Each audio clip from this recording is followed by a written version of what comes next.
I never thought that achieving my dreams would come with such a high price. Every morning when the alarm blared at 5 a.m., I wondered if I had the strength to get through another day. 4 hours a day just commuting to and from work. Every second, every minute spent on crowded subway trains made me feel trapped in an endless whirlwind of exhaustion. But I had grown too accustomed to patience, to waiting. It seemed like my whole life the only thing I could do was wait for my turn to be recognized by my parents, wait for my efforts to truly matter. My name is Rachel. At 32 years old, I am a senior manager at Hartman & Co., a financial firm where I started working just 3 months ago.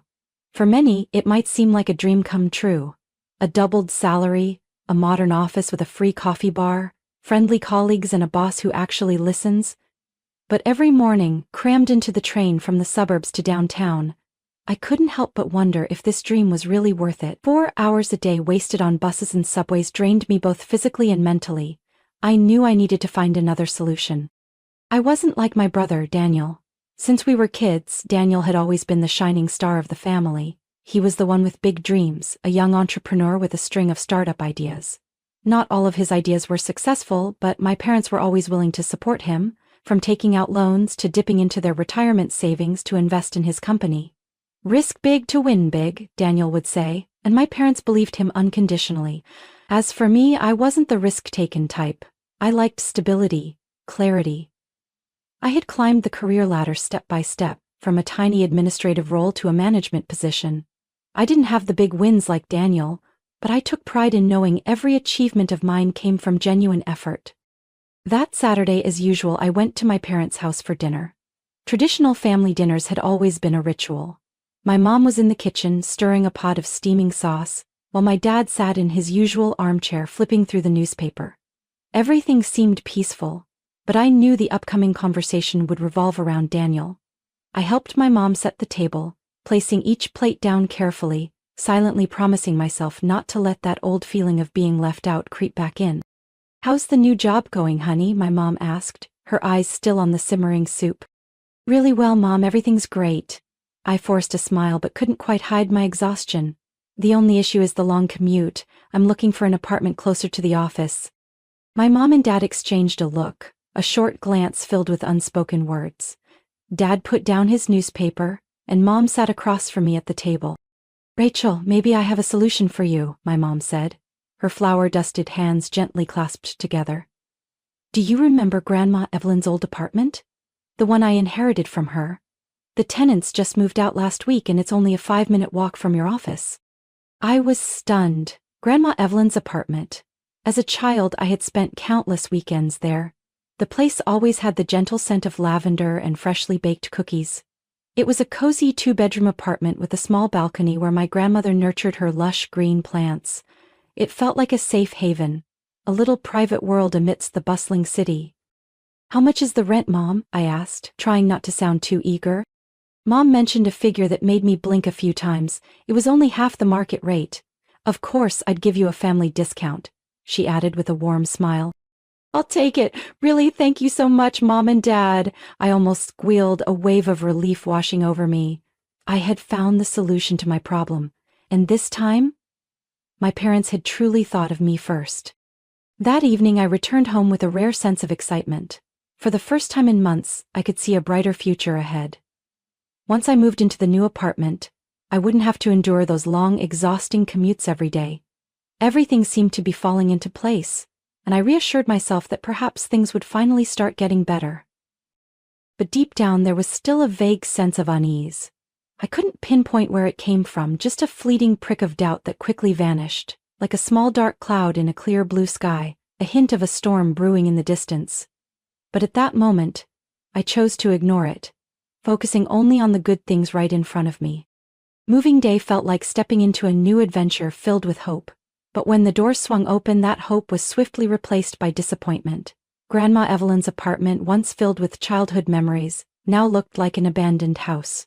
The old walls were peeling, deep cracks ran across the ceiling, and the wooden floor creaked with every step. A damp, musty smell hit my face, as if the place had been forgotten for a long time. I stood in the middle of the living room, a cardboard box of personal belongings still resting on the floor, feeling like all my excitement had just been doused with cold water. I wondered if I had made a huge mistake. But then, the thought of returning to those grueling 4-hour commutes snapped me back to reality. If I wanted to make this place a home, I had no choice but to roll up my sleeves and start renovating. The following days, I became a true handyman. In the mornings, I put on my professional attire and worked hard at the office.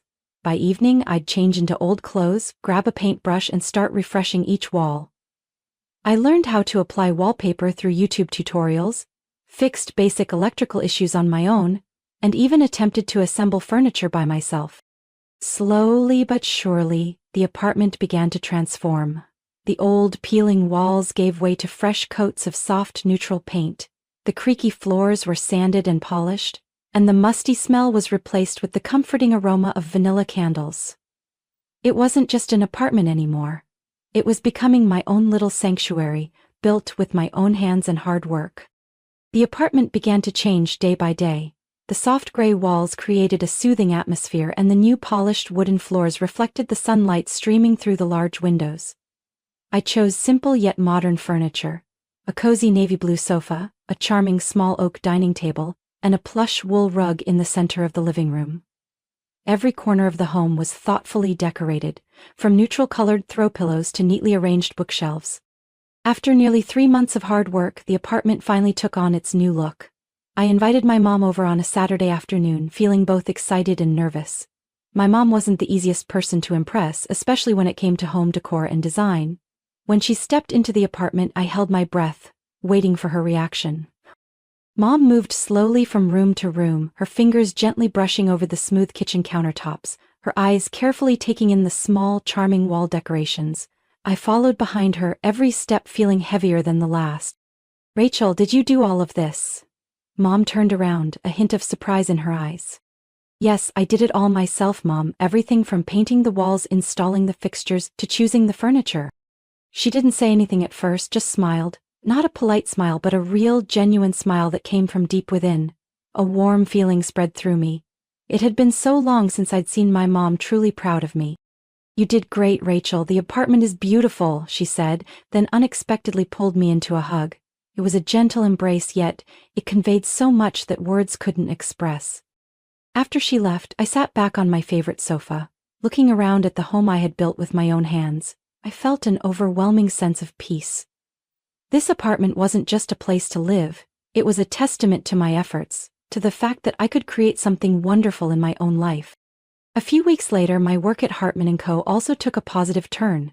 My boss called me into his office, and after a brief conversation, he announced that I would be promoted to senior project manager. The salary increase was significant, and I would have the opportunity to lead my own team. It was a well-deserved reward for my unwavering dedication over the past months. That evening, I practically floated on my way home. I couldn't wait for the family dinner that weekend to share my exciting news with everyone. But when dinner finally came, my joy was quickly overshadowed. As soon as I shared my promotion, my mom merely nodded and said, "That's nice, dear." Then she turned to my dad and asked, "Have you heard any updates from Daniel?" Immediately, the conversation veered off in a completely different direction. Everyone began discussing Daniel's new business venture, how he was looking for more funding, and the future plans he was brewing. I sat there, feeling like a shadow in my own family's story, my accomplishment fading into the background as if it had never existed. A deep, indescribable sadness rose within me. It felt as if everything I had achieved was meaningless when my family only cared about Daniel. But instead of letting the sadness consume me, I chose to remain silent and continue my dinner. Because I knew, whether they acknowledged it or not, my accomplishments were still mine. I didn't need anyone else's validation to know I had truly done well. The news about Daniel's delivery company struggling reached my family on a gloomy Sunday afternoon. My mom called me, her voice hushed as if she feared someone might overhear. "Rachel, have you heard about your brother's situation? Daniel's company, it's not doing well." I had already heard bits and pieces before. A large delivery company from another state had recently expanded into our area. They had a modern fleet, a high-tech order tracking system, and most notably, offered same-day delivery at prices much lower than smaller companies like Daniel's. His clients began leaving, one by one, like pieces slowly falling away from the perfect picture Daniel had always painted for my parents. Mom asked me to come over for a family dinner. When I arrived, the heaviness in the house was palpable from the moment I opened the door. Daniel sat on the sofa, his hair unkempt, eyes vacant as he stared at a cooking show on the TV with the volume muted. His wife Jessica sat in the corner, her hands tightly clasped together, nails digging into her skin. "You need to help your brother, Rachel," my mom said as soon as I sat down at the dining table. "Your father and I have already decided. We're going to take out a bank loan to support Daniel's company through this tough time." Her words felt like a punch straight to my gut. "Mom, this is too risky. Daniel's competition isn't just a small shop, it's a huge corporation with strong financial backing. Taking out a loan could leave us with nothing if his company can't recover." "What do you know about business?" my dad cut in, his voice so cold it made the hair on the back of my neck stand up. "You're just an office worker. Daniel is an entrepreneur. He understands the market much better than you do." Jessica let out a soft scoff, her eyes barely hiding the disdain. I bit my lip, not wanting to argue further. I knew that no matter what I said, my words would be meaningless against my parents' blind love for Daniel. The following months were like a never-ending nightmare. My mom called constantly, updating me on Daniel's company. The bank loan only helped him survive for a few more months. The competitor continued to expand, steadily taking over the market, while Daniel seemed to have no strategy to fight back. Gradually, the debts piled up higher and higher, and eventually the thing I had feared most happened. Daniel's company officially went bankrupt. Daniel and Jessica moved into my parents' house. They said it was only temporary, but everyone knew how long that temporary might last. The house, already cramped, became even more suffocating with 2 more adults and all their belongings. One evening my mom called me over, saying she had something important to discuss. I sensed something was wrong, but I still went. As soon as I sat down at the dining table, she got straight to the point. "Rachel, you've been living in Grandma Evelyn's apartment for quite a while now, right?" she asked. Her voice so gentle it felt suspicious. "Yes, almost a year now, Mom." "I'm really happy with the place," I replied, trying to keep my composure. "The thing is, Daniel and Jessica really need their own space. You know, staying here with us isn't comfortable for anyone," my mom said, her eyes avoiding mine. "Your father and I think it would be best for Daniel and Jessica to move into that apartment. You could find another place. It's not a big deal, right?" It felt like someone had just dumped a bucket of cold water over my head. "But Mom, I just finished renovating that apartment. I've invested so much time and money into it." Mom shook her head, her tone turning icy. "If you want to stay, you'll have to pay the new rent, 3 times the current rate." The room fell silent. Jessica smirked while Daniel pretended not to care, his eyes still glued to his phone. It all became clear to me. The entire plan had been set up long before. My parents wanted to push me out of the apartment to make room for my brother and his wife, disregarding all my efforts over the past year. I didn't argue. Instead, I nodded and said I would move out by the end of the week. But inside, a different plan was forming. That night, I stayed up late, scrolling through rental listings. By dawn, I had found the perfect apartment. Great location, close to my office, and reasonably priced. I signed the lease immediately and booked a same-day moving service. The next morning, I returned to my apartment and began sticking notes on everything that belonged to me. Furniture, kitchen appliances, even the curtains and light fixtures. Everything I had bought with my own money. I had no intention of leaving anything behind. When the moving team arrived, I packed up everything swiftly. One by one, my belongings were carried out and loaded onto the truck. By the time they left, the apartment was nothing but empty walls and the old worn-out sofa my mom had left when I first moved in. Before leaving, I put the keys in an envelope and slid them under my parents' front door. As I stepped out of the empty apartment, I didn't look back. A strange, profound sense of relief filled me. I wasn't just leaving behind an apartment. I was walking away from unreasonable expectations and conditional love that had weighed me down for far too long. That morning, I woke up in my new apartment, soft sunlight filtering through the pale blue curtains, casting shimmering patterns on the wooden floor. A sense of peace filled every breath. There were no more blaring phone calls, no more accusations, no more disdainful looks. It was just me and my own space. But that peace didn't last long. Right at 7 a.m. my phone rang. It was my mom. I stared at the screen. the steady ringing like a heartbeat. I knew what was coming, but I couldn't avoid it. "Rachel! What on earth have you done?" my mom yelled the moment I picked up. "The apartment is empty. There's nothing left. You're so selfish. How do you expect your brother and his wife to live?" I stayed silent for a few seconds, letting the storm of accusations wash over me. "Mom, everything in that apartment was bought by me. I have every right to take it. But you know your brother is struggling. Jessica can't stand living with us any longer. You are being so unreasonable." "Mom, I was forced out of that apartment. I'm not the one to blame here."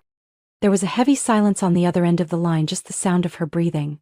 Then her voice turned cold. "If you've moved out, then you need to keep paying the rent. That's your responsibility to the family." I laughed, a dry and bitter sound. "Are you serious, Mom? You want me to pay rent for Daniel and Jessica to live there for free?" "Family helps family, Rachel. You can't just think about yourself." "But about me, Mom? Am I not family too? How many times have I helped? When will I ever get anything back from this family?" "You're ungrateful. We raised you, we fed you, we educated you. Do you think you'd be where you are today without us?" "Mom, I studied on my own, I worked on my own, I paid for everything on my own. You never helped me like you helped Daniel. Don't say I owe this family anything." The conversation ended with a sharp click as I firmly hung up. I sat there, my hand still clutching the phone, my heart pounding in my chest. I had never felt so strong. After that call, I blocked my mom's number, along with my dad's, Daniel's, and Jessica's. I removed every connection with them on social media, deleted old messages, and severed every tie. It wasn't an easy decision, but I knew it was the right one. In the weeks that followed, I threw myself entirely into my work. The senior project manager role brought new opportunities, and I tackled each project with a newfound enthusiasm. Every morning I went to work with a light heart, no longer haunted by phone calls or unreasonable demands from my family. I had finally found my peace. I started taking cooking classes, something I had always wanted to do but never found the time for. Those weekend classes brought me simple joy. I learned how to bake bread, cook complex Italian dishes, and even challenged myself with fresh, delicious sushi. I hosted small dinner parties for friends, sharing meals I had prepared myself, laughing together under the warm glow of my new apartment's lights. My life no longer revolved around pleasing anyone but myself. Every evening I curled up on my favorite sofa, wrapped in a soft blanket, sipping hot tea and reading my favorite books. I began to understand that true happiness came from the small things, from the peace within my own soul. Occasionally I still heard bits of news about my family through distant relatives. Daniel and Jessica were still living at my parents' house. Grandma Evelyn's apartment remained untouched, everything as messy as the day I left. My parents were struggling financially due to the large loan they had taken to support Daniel's failed business, and he had no clear plan to recover. Even so, I felt no regret. I had given them too many chances to change, but it never happened. Now I chose to live for myself, no longer trapped in the endless cycle of unreasonable demands and expectations. One late afternoon I sat by the window, watching the gentle rays of the setting sun cast shimmering patterns on the floor. I smiled, feeling no weight on my shoulders. Sometimes, to truly find happiness, you have to let go of what brings you pain. And finally, I had done just that. Over time, I realized a simple yet profound truth. Real family is made up of those who love and support each other unconditionally, not those who take advantage like my parents and Daniel had done. Family love isn't about endless demands or unreasonable expectations. It's about genuine care, sharing, and standing by each other when it matters most. I no longer felt guilty or regretful about cutting ties with them. Instead, I felt freedom and a deep peace within myself. There were no more guilt-ridden calls, no more feeling undervalued or like the backup plan whenever Daniel hit a rough patch. I began to live for myself, finding joy in simple things like cooking, reading, and exploring new interests. My work at Hartman & Co. also flourished. I led my team through many important projects, earning trust and respect from both my superiors and colleagues. Each success was not only a reward for my hard work, but also proof that I could create my own value without needing any validation from my family. I also opened myself up to new friendships, building connections with people who genuinely cared about me. On weekends, I often hosted small gatherings at my new apartment, cooking delicious meals and creating warm, heartfelt memories. Looking back, I knew I had chosen the right path. Letting go of toxic relationships had opened up a new chapter of my life, one where I was the main character, free, strong, and truly happy. I finally understood that real family isn't just about blood ties, but about those who make you feel safe and unconditionally loved. Rachel's story is a powerful reminder that family doesn't always bring unconditional love and support. In real life, we often find ourselves stuck in toxic relationships just because of the word family. However, like Rachel, sometimes choosing to let go and protect yourself is necessary to find true happiness. Ultimately, love and genuine support can come from anyone, not just those who share your blood. What do you think about Rachel's story? Is family always the safe and loving place it should be? Share your thoughts in the comments. And don't forget to hit follow to catch more stories about family life and valuable life lessons.